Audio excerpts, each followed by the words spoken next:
Okay. So we're going to start by talking about probability and odds, the difference between them. I'm going to be honest, probability is not my strongest suit. And I know that like online betting is like a big thing people do these days. Anybody feeling like they know something about that? Yes, no. Okay. This is usually where I get some attention from the gentlemen in the room because you guys know a little bit more. I can't always answer your questions, but I'm gonna try my best to explain this as well as possible. So, I personally struggle sometimes between probability and odds. So let's differentiate those first, okay? Probability is the number of successes over the number of total like outcomes. So the number of times that you get what you want versus the number of like total things that could happen. Okay, so as we think about this, let's do two basic examples. A lot of times we do probability, and we talk about doing a coin flip and a dice roll. Okay, so if I'm doing probability of flipping the coin and getting heads, what's my probability for that? What'd you say? 50-50. Good. I'm going to just say 1/2. 50% chance that you're going to get a heads. One option, one of the sides is heads, and there are only two sides. So 1 out of 2 sides is successful to get a heads for your coin. What about a dice? What's the probability of getting a 4 on the dice? 1 out of 6. 1 out of 6. Very good. Only one side of a 6-sided dice has a 4, and there are 6 sides, so there are 6 options that you could roll with the dice. Now, on the other hand, there's odds. Odds is the number of successes over the number of failures. So it's not success over total this time, it's number of success over failures. So for coin, you have one side that's heads, and then you have one side that's tails. So your odds for flipping a coin is a 1-to-1 odds.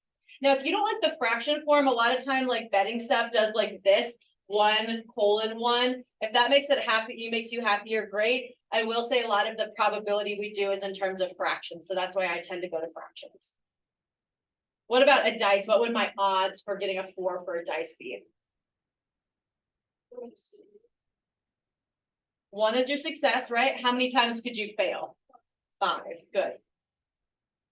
I like to think about your failures being total minus success. So if my total was 6, 6 minus success, 6 minus 1 is 5. For my coin, my total is 2, 2 minus 1, that's how many successes it is just 1. All right, so we're going to do a lot more with probability than odds, but I just wanted to address the fact that those are different. Okay.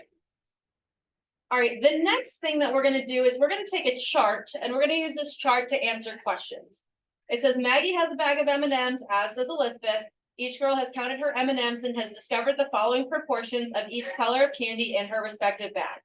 See the chart below, okay? So if we look at Maggie's bag, proportionally, she has 0.3 green, 0.2 yellow, 0.2 red, 0.2 brown, and 0.1 blue. If we add that all together, what do we get? 10.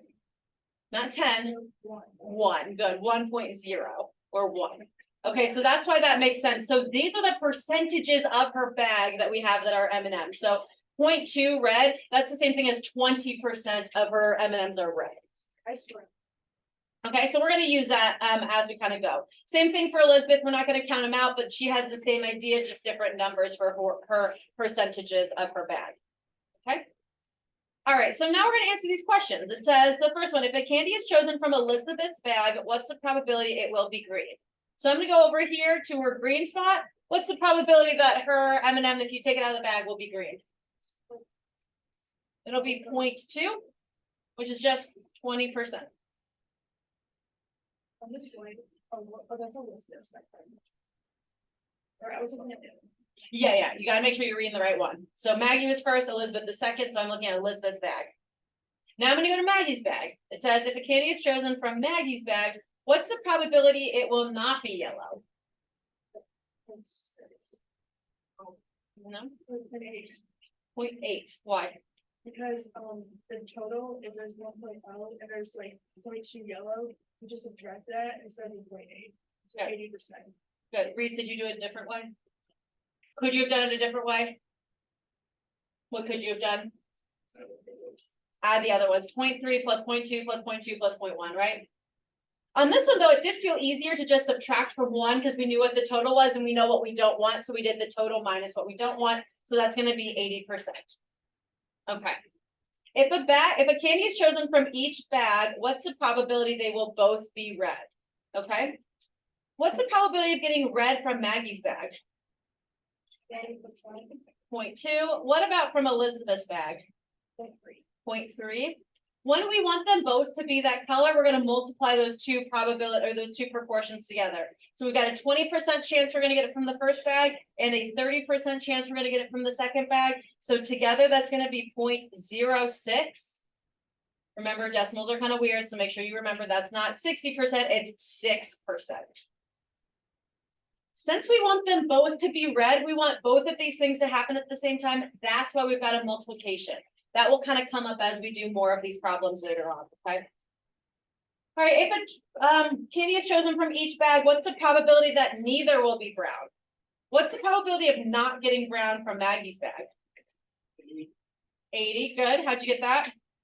10 minus 2. Good. 10 minus 2. We have 1 is the whole, 0.2 is what I have for brown. What about from Elizabeth? 0.9. So 1 minus 0.1 is 0.9. So we're going to do 0.8 times 0.9, and we're going to get 0.72, which is 72%.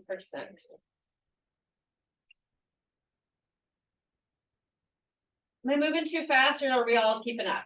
Everyone's on board with me? Okay, cool. All right, now, if a candy is chosen from each bag, what's the probability the first one will be green and the second one will be blue? Okay, since Maggie's is first, we're going to start here, and then we're going to go to Elizabeth's and do hers second. Okay, so what's the probability of getting a green from Maggie's bag? 0.3. And again, that was the first bag, so we had to do green from Maggie.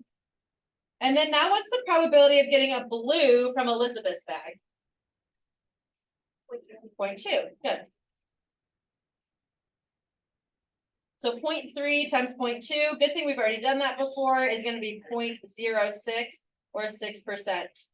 Pretty low percent to get the first one to be green and the second one to be blue. Now, the next question asks almost the exact same thing. It says, if a candy is chosen from each bag, what's the probability that one will be blue and one will be green? This time the order doesn't matter. We need to practice getting, or we need to, I guess, ask ourselves, what's the probability of getting a blue one from Maggie and a green one from Elizabeth? And then vice versa, getting a green one from Maggie and a blue one from Elizabeth. So let's do that. Let's start blue with Elizabeth. So we'll go, and I might even do like a little key here. I'll say blue is Elizabeth and green is Maggie. What's the probability of getting a blue from Elizabeth? 0.2. What about a green from Maggie? 0.3. Okay, we need both of those things to happen for that to be okay. Or we could get a blue from Maggie and a green from Elizabeth, right? Both of those options are okay with us, right? Because both of those are two separate cases that both are okay for us, we're going to add these two multiplications together. So the blue from Maggie is going to be 0.1 and the green from Elizabeth is going to be 0.2. We've got two situations and both are okay. So we're going to figure out what the first situation is and the second situation, and we're going to add them together. Okay. So 0.2 times 0.3 is 0.06. And then 0.1 times 0.2 is going to be 0.02, which is going to be 0.08, which is 8%. Okay.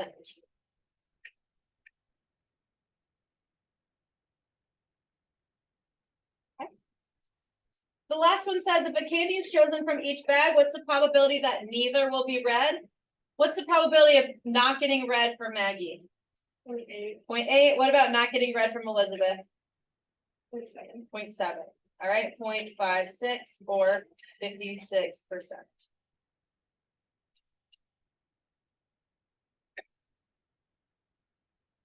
All right, that is our practice with the chart. Are we okay with that? Okay. I think based on our timing, the last thing that we're gonna do today is the entire next page, so I know you're like, the last thing, we're just getting started, there's a lot of problems like this. This next thing is doing the probability of drawing a certain number of cards or something along those lines, and that's what the rest of your homework will look like. So let's actually take a minute and remind ourselves some card rules. I know this might sound silly, but every year I get somebody who's like, well, I didn't know what the suits of the card deck were, and I'm like, you gotta come to me with that knowledge.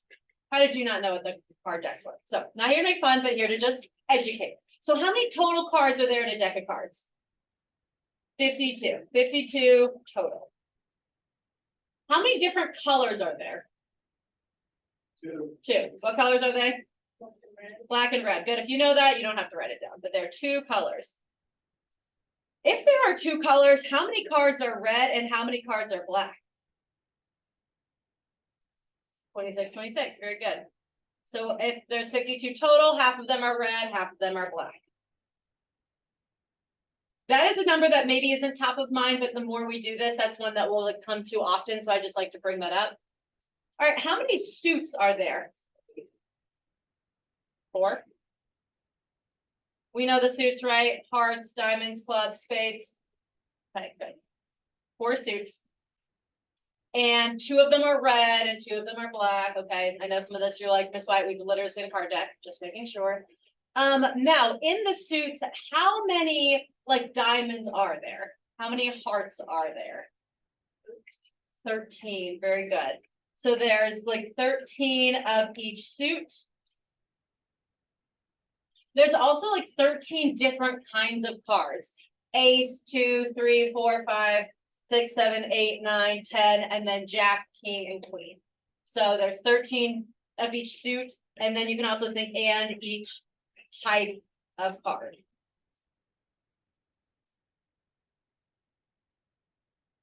How many like aces are there? 4. How many 2s are there? 4. How many kings are there? We could do this all day. Now this next one is a little confusing. How many face cards are there? How many cards have faces on them? What was it? 12. Good. So I count Jack, King, and Queen as face cards because they're the only ones with faces on them. And if there are 4 suits, then there are 12 total face cards. And then how many, if there's 12 face cards, how many non-face cards are there? 40. Very good.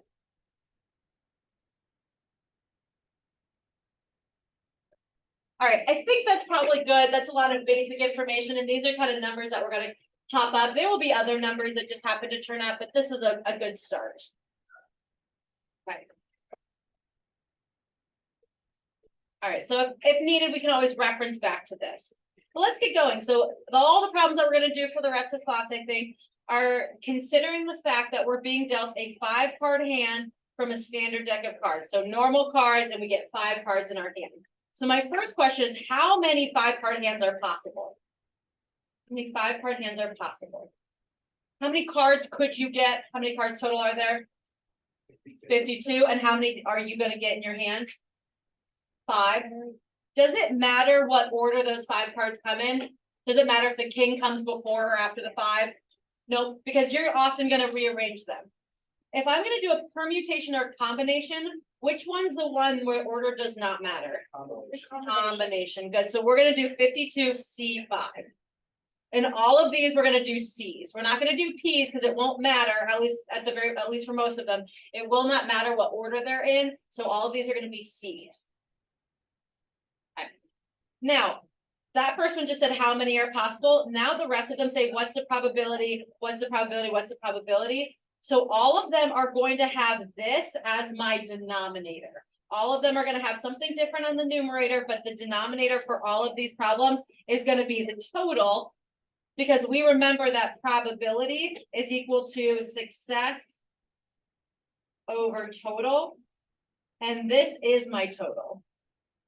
So all of these are going to have 52C5 in the denominator. That seems to make sense, right? Yeah. Could you put that in the calculator? Absolutely. I think it's kind of a big number, so I just don't wanna be toting around this giant number. Instead, to me, 52C5 like makes a lot more sense with what we're doing. So I think I like to keep the number that has a value versus just some obscenely large number. I like this going around with us. All right, so now we're gonna worry about all the numerators. It says, what's the probability of being dealt a hand with all diamonds? My question is, how many diamonds are there? How many? 13? How many do you want? 13. If you want all diamonds. Well, we only get 5 cards in our hand. You want 5, good. We want all of them to be diamonds, but we only get to have 5. So we're gonna say 13C5. Think about how many are there, how many do you want?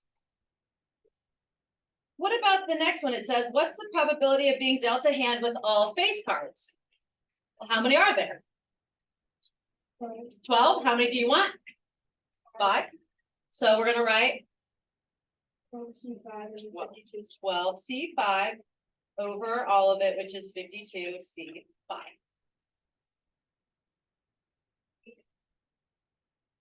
Everybody hanging with me so far? Signs of life? All right. The next one says, what's the probability of being dealt an all red hand? 26C5 and 52C5. 26C5 over 52C.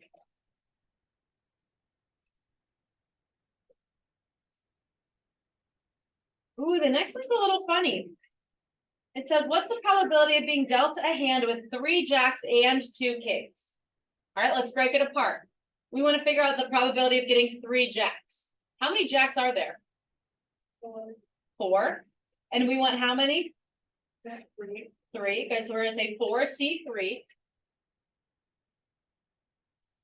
And since I need 5 cards total, I'm gonna do this and then multiply it times the probability of getting 2 kings, because I won't have a complete hand if I only get 3 jacks. I need to make sure I get 3 jacks and 2 kings. That's when I'm successful. So I'm gonna multiply them together. How do I represent the probability of getting 2 kings? 4C2.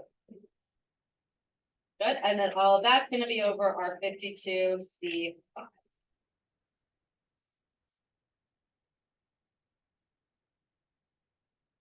Okay. What's the probability of being dealt a hand with no face cards? 40C5 over 54C5. Mm-hmm.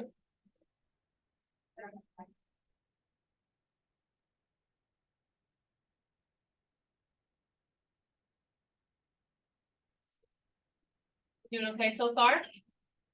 All right, what's the probability of being dealt a 5-card hand and having all the aces?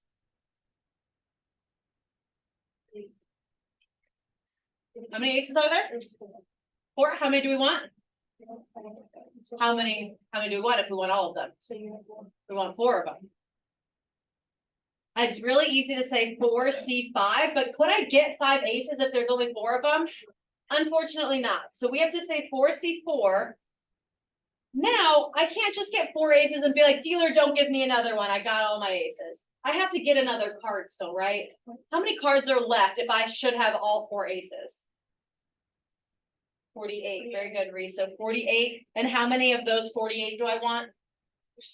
Just 1. I should have 4 other cards, so I just want 1 more. They tried to trick you there.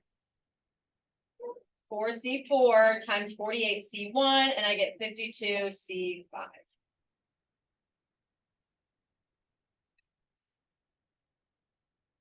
Okay. What's the probability of being dealt a 5-card hand and having 2 10s, 2 jacks, and 1 queen? Okay, let's break it apart. What about getting 2 10s? What's that going to be? What's that going to be? 4C2. What about getting 2 jacks? 4C2. Also 4C2. And then what about getting 1 queen? 4C1. Good. Now this answer would look the exact same if I did the same problem but said 2 5s and 2 queens and then 1 ace. So it doesn't really matter what suit we're doing. The probability is still the same no matter what suit we're looking for. We just use different suits to kind of keep everything in order. 52C5 goes in the denominator. All right, this time we want the probability of being dealt a 5-card hand with no aces, no queens, no fives.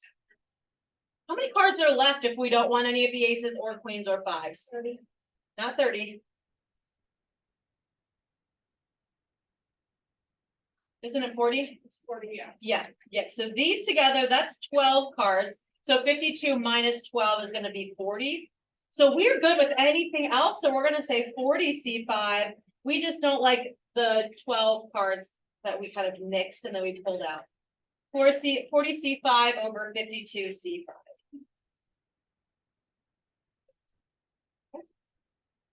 What's the probability of being dealt exactly 4 spades? Exactly 4. How many spades are there? Yeah. No, how many spades Oh, total? 13. 13. How many do we want? That's what we want. There are 13, we only want 4. How many cards are left if the other card that we want, it cannot be a spade? Yeah, Andrew, what was that? 39. 39 C1 over 52 C5.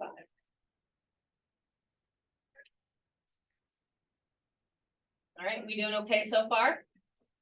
All right, this next one almost looks the same. It says, what's the probability of being dealt at least 4 spades, okay? Now, what is okay if we get? How many spades are we okay with getting? 4? Are we okay with any other number of spades? Yeah. 5, right? We're okay with 5. If we get 0, 1, 2, or 3, though, we don't want it. We only want 4 or 5. Now, we just did the probability of getting 4 up here. What we're going to do is we're going to take that. We're still going to use that because we still want that. But now I'm going to add another okay option. I'm okay with getting 5 spades. What's that? If I represent getting 5 spades, that would be what C1?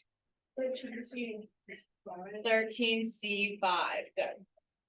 So those are kind of 2 different options. We're good getting 3, or sorry, we're good getting 4, we're good getting 5. We don't want anything else. Those are all we want.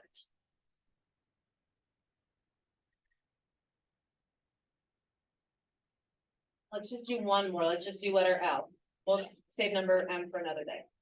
The last one that we're going to do says, what's the probability of being dealt at most 4 red cards? Okay, at most 4 red cards. What's okay if we get?